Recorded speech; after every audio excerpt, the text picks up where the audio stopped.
Les filles de Daniel Craig l'ont bien compris, avec lui, ce n'est pas mourir peut attendre mais hériter peut attendre.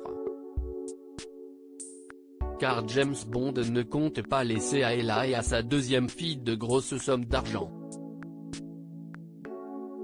Dans une interview accordée au magazine britannique Candy en effet, l'interprète de 007 a expliqué la raison pour laquelle il ne comptait pas faire hériter ses deux enfants. Je ne veux pas laisser de grosses sommes à la prochaine génération. Je pense que les héritages sont de mauvais goût, commençait-il, radical. Son argent, il compte s'en débarrasser ou le donner avant de partir. Mais pas à ses filles. N'y a-t-il pas un vieil adage qui dit que si vous mourrez riche, vous avez raté votre vie ? A continué Daniel Craig avant de prendre exemple sur un philanthrope écossais, je pense qu'Andrew Carnegie a donné ce qui, en monnaie d'aujourd'hui, représenterait environ 11 milliards de dollars, ce qui montre à quel point il était riche, car je parie qu'il en a aussi gardé une partie. Pour se débarrasser de sa fortune, Daniel Craig va devoir dépenser sans compter.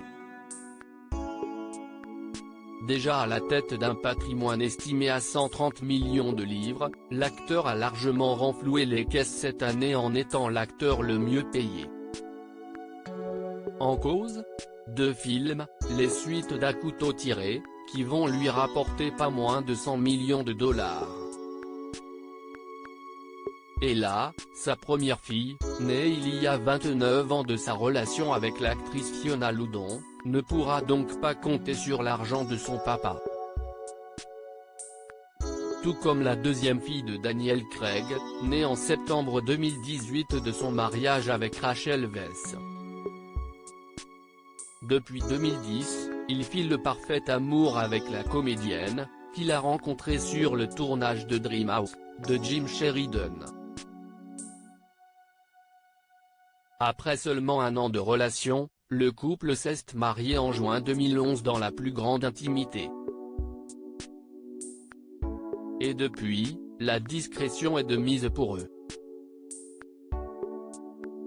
Daniel Craig fait ses adieux à James Bond à l'affiche de Mourir peut attendre, en salle le mercredi 6 octobre, Daniel Craig a dit adieu à l'agent secret britannique le plus connu. Un moment particulièrement émouvant pour l'acteur. Beaucoup de gens ont travaillé avec moi sur les 5 films, et je sais qu'il y a eu beaucoup de choses dites sur ce que je pense de ces films, peu importe. Mais j'ai aimé chaque seconde passée sur ces films et spécialement celui-là, parce que chaque matin en me levant, j'avais la chance de travailler avec vous. Et ça a été l'un des plus grands honneurs de ma vie, a lancé le comédien au bord des larmes devant l'équipe du film, à la fin du tournage. Depuis 15 ans, Daniel Craig a incarné à 5 reprises l'agent 007. D'abord dans Casino Royale, en 2006, puis Quantum of Solace, en 2008, Skyfall, 4 ans plus tard, Spectre, en 2015 et enfin, Mourir peut attendre.